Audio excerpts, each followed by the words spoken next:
By the way, speaking of Saudi Arabia, our boy might be going over there. Yeah. Mourinho. The special one. Sacked from Roma. 6 sacking, by the way. I didn't realize the guy's been sacked 6 times because he's obviously such an incredible coach. But they part ways.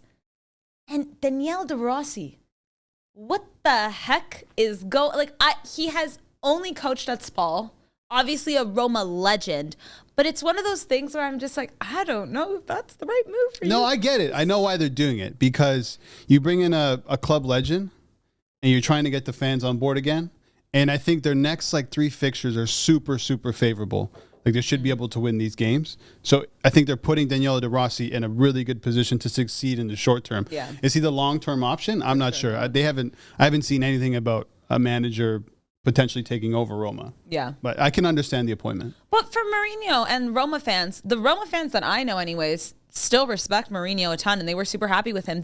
He got Roma a trophy, the 2022 Europa Conference League, after a 14-year drought without a trophy. Yeah. I think the respect from the fans is still there. I just think there was not really maybe much more he could do. There's always a time where it's I've given you. It's a weird that's one. the thing. He wasn't sacked because he had a falling out with the fans. He wasn't sacked because of players. I think it had a lot to do with them not making Champions League since he was there, because they needed that money. I think they were under FFP breaches in 2020, 2021. So they needed that UCL money and they never got it. And Mourinho, I think, is making 20 million a season. I could be wrong with that number. It's a big number, whatever it is. So don't quote me on that. So I think it has more to do with money. Mm-hmm. And I also think it has to do with Mourinho's antics. His football is people will criticize him for being defensive, but there is an attacking aspect. And he does like to play younger players. Yeah. And people just seem to go the other way on that. But I just think in this day and age, owners don't like managers who are so outspoken. He speaks about his contract. He speaks about players. He calls out players, referees. He goes after. Yeah. Remember, he went after Anthony Taylor. Crazy, right? He calls out managers all the time. Him and Maurizio Sarri hate each other. So it's so funny that Lazio kicked him out. But So I think it had a lot to do with that. It's his 3rd season. He was going into at the end of the season would have been the end of his contract. So I think it had a lot more to do with the financial side of the club rather than what was going on. But let's be real. They were just knocked out of Coppa Italia. I think they're 5 or 6 points out of a Champions League spot. Milan so over the weekend. It's trending in the wrong directions for Roma. So right now, with the favorable fixture schedule, I think it's a good time to do that. But they got these 2 guys up front. Lukaku, who's been incredible this season. Paulo Dybala as well. And it's just them and no one else. None of these other players are stepping if you watch them play, it's Route 1 football. It's long ball to Lukaku and see what Lukaku and Dybala can do. Pray. That's not sustainable. No. Right? So it's unfortunate, but where he goes now is interesting. Well, just before you get into that, he also, just because you're talking about his antics, he took to Instagram and posted a video of him and his time at Roma, a compilation kind of video, with the backtrack of Nelle Tua Mani and Andrea Bocelli's song, which means Now I'm Free. Now I'm free. He's always got something. He's so entertaining. Box office. Yeah, he is. So, I loved him, and then he came to Spurs, and I loved him even more. And then how it ended, I screw this, get this guy as far away from my club as possible. Then there was that grace period, and now I love him again. It's just one of those guys. You want to hear what he has to say. You want him to be at the big clubs.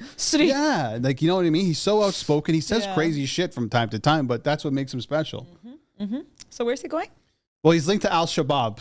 Crazy. In Saudi Arabia. And this dropped this morning. We're recording this on a Friday morning. And it was, what's Jules Laurent? Is that his name? Julien Laurent. Yeah, from ESPN FC. So he's linked to Al Shabaab. Mm-hmm. I think they're 4th in the Saudi Pro League. And some of the players that play for them, very interesting. Ever Banega?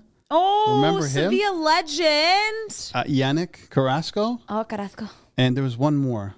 Anyway, I can't remember. So not a great team, but yeah, he's linked there. And I was going back to one of his interviews back in October. Mourinho had an interview with, I can't remember the outlet. But anyway, he goes, one day I will go to Saudi Arabia. I am convinced I will work in Saudi Arabia. Okay. And he's had that offer where they offered him 120 million. Mm-hmm. He has that offer in his back pocket. Imagine being Mourinho. Imagine just being anybody where you can turn down a job, but knowing at any time you have an 120 million pound, dollar, whatever offer in your back pocket. You can take that any time. That's Mourinho right now. So he's like, listen, if I can go to Saudi Arabia for a season, 2 seasons, make money and get the hell out of there. Yeah. So I think that's most likely his destination. But there are reports that European clubs are going after him as well. I hope he stays in Europe, just because also we've seen the fallout that's kind of happened since the new year started at Saudi Arabia. I mean, maybe he doesn't, but it just doesn't seem feasible in the long run for his career. Money-wise, we obviously know it's there, but what are you going to do? Go there for a year, hate your life, it sounds like, you know, and then what, try and come back to Europe? Like, why don't you just skip that move? I get it's the bag, but like, I don't know. Mourinho can do things here. Oh, is he going to go and coach the national team? Of Portugal. Yes. Well, I know that's when. I know that's his goal. Yeah. Like, that's definitely his goal. I don't know. I mean, Portugal just hired Roberto Martinez. Yeah. Unless it goes like south quick for like Roberto Martinez. The Euros, like, they don't advance out of the group If they don't get stage. out of the group after what they did in qualification, yeah. I still don't think Martinez gets fired. But if Mourinho is there and waiting, and him and George Mendes are putting pressure on the national team, there's a chance that it can happen. I always thought that one day he will. I think that's the only thing really left for him to do,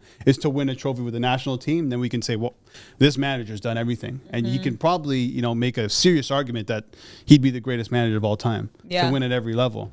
But there are clubs that, it's so funny, some of the clubs that want him. You have Chelsea.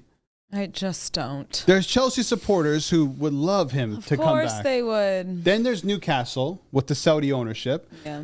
Everything's going, I think, has gone pretty well with Eddie Howe. And I think they're ahead of schedule because of Eddie Howe. Yeah. But there's always been this talk about how they want that big name in the dugout. And what bigger name, honestly, than Mourinho at the moment? Don't do it to Eddie Howe just yet, though. Like that, I feel like that's so disrespectful. Yeah, but I think that job is there. Yeah. Another one I heard this morning, and obviously it's football when it comes to reports, you know, believe what you read.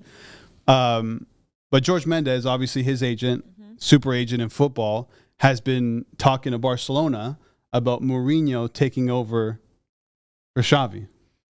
And I'm like, what? I did not even think about that. And then you go back, it's like, well, that's where he started. He was Sir Bobby Robson's translator back then. I can't see it happening with what he's done with Madrid, though. I know. Like, but imagine. No, I can't. Honestly, Mourinho, you wake up one morning, you read the headline, Xavi out, Mourinho in. I just don't think that's going to fix anything at Barca. That's like adding fuel to the fire. It is already a shit show at Barca. It doesn't seem like anything's going right. And you're going to bring the guy who stirs the shit? Like, I don't know. The fire starter. Literally. Like, I don't think the environment is right to him. And not anything against Mourinho, but I don't think he's the kind of guy that can go there and be like, all right, guys, let's all sit down. Let's, regroup. Like, I think he's just going to cause more chaos. Yeah, probably. So, I would love to see it, though. From afar, oh, my God. Mourinho at Barcelona, after being at Real Madrid and the chaos that he causes, the third season Mourinho, that's the best. No. Okay, let me throw some other ones out there. So Chelsea, Newcastle, England. If Southgate is actually done after these Euros. I would love this. This I love. 2026 in the States. And someone on Twitter was like, imagine his staff. John Terry, not the basketball player Jason Terry, Frank Lampard, Ashley Cole. Imagine that dugout. Imagine that dugout. I love I don't know how England supporters would take to that, though. Do you want Mourinho as your national team manager? It would be like there would be such a divide. I think there would be such a divide. I don't know if I want it because I want the chaos and not for my team. Exactly. That's why I want to see him at Barca. And another article that I read, I couldn't believe that I read it. But it's a real article. It's more like an essay about why Mourinho or why Canada should hire Mourinho. What are we talking about here? Let's just do it. Canada to hire Mourinho. Yeah, it's never going to happen. They barely have enough money to pay the players. Yeah, no. It would never happen, but like that would be great. He'd put them in their place, and you know who I'm talking about on that team. He's more popular than the country itself. Be great. He would sell out. Yeah, himself. We'd go to watch him run up and down the field. I mean, in a way, I can't believe I'm making a case for this, but in a way, it might be somewhat appealing to Mourinho because they're hosting the World Cup. And it would be his world. It would be his world. The built-in excuse of maybe not getting out of the group stage because of where Canada is as a team. A new market to explore for him. Yeah. Right. I mean, if there's a North American job for him, it'd be the U.S. job, but they hired Greg Berhalter. Yeah. So.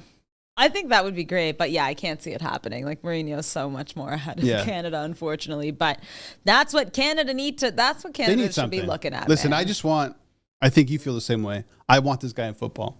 Yeah, of course. I mean, I'll be like, I'm never sad usually when players or coaches retired, but when he retires, I'll be sad. Yeah. Especially if he's not doing any punditry or anything like that. There's like a bunch of, I think, coaches right now that once they retire, we will feel it. Mourinho's one, Guardiola's another, Klopp's another. Like this kind of generation. Characters too, right? Exactly. They've brought not only so much to the game, but they bring so much, energy and emotion, and you're gonna feel it for sure. So yeah, Mourinho, like him or hate him, you'll notice he's gone when he is gone. But he's not gone yet, so don't stress.